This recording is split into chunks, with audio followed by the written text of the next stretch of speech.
চোর, হ্যাঁ। চোরের ভ্যান আবার ওই সাদ্দাম চোর মুরগি বাড়ি ও চুরি করছে। ও তো চোর, আমি চুরি নেই ওর গাড়ি।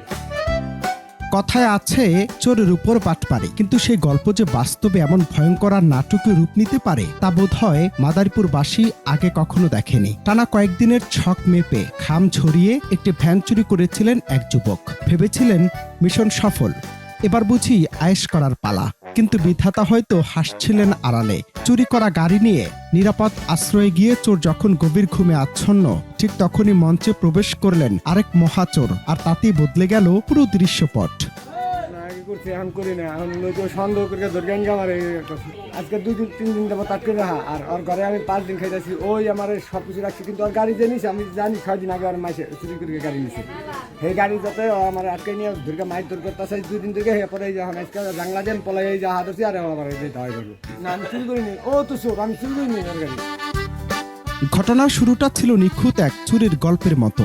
অনেক পরিশ্রম আর কৌশলে ভ্যানটি সরিয়ে নিয়েছিলেন প্রথম চোর। কোনো বাধা ছাড়াই পৌঁছে গিয়েছিলেন গন্তব্যে। সারাদিনের ধকল শেষে নিরিবিলি এক জায়গায় গাড়িটি রেখে যখন তিনি ঘুমাচ্ছিলেন, তখন সেখানে হাজির হয় দ্বিতীয় চোর।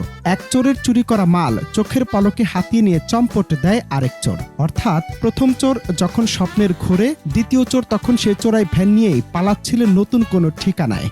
ধরছে সেপুন চোরাই ধরছে, ঘটক চোর আর ভ্যান চুরি করছে, এনে ধরা খাইছে। আর ঘটক চোরের চোর ঘটক চোর পাড়াই দিই মামাও গাছ ভাইয়া কোনো দায় যাবে না। লোক গেছে আইতে, আমরা ওরে পায়ে দিয়ে রাখতে আসি, লোক আইলে আমরা দিয়ে দিই মগড়া বলছে।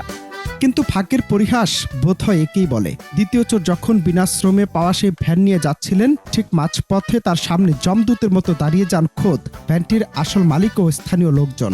এক চোরের কাছ থেকে চুরি করে পালালেও মালিক পক্ষের সজাগ দৃষ্টি আর সাহসিকতায় হাতে নাতে ধরা পড়েন দ্বিতীয় চোর। চুরির ওপর চুরির এই অদ্ভুত ঘটনা জানাজানি হতে শুরু হয় গণধোলাই। হাতে নাতে ধরা পড়া সেই যুবককে উত্তম মধ্যম দিয়ে পুলিশে সোপর্দ করে এলাকাবাসী।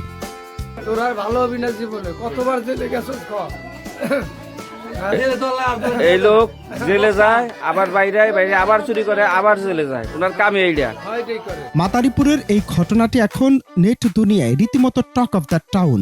রূপকথার গল্পকেও হার মানানো এই বাস্তব কাহিনী শুনে কেউ হাসছেন, কেউ অবাক হচ্ছেন। চোরের উপর চোর, এই চিরন্তন প্রবাদটি যে মাদারীপুরের মাটিতে এভাবে অক্ষরে অক্ষরে ফলে যাবে তা কেউ ভাবেনি। অপরাধ করে পার পাওয়া যে অসম্ভব এবং প্রকৃতির বিচার যে বড়ই বিচিত্র, এই ঘটনার জন্য আরো একবার সেটাই প্রমাণ করে গেল।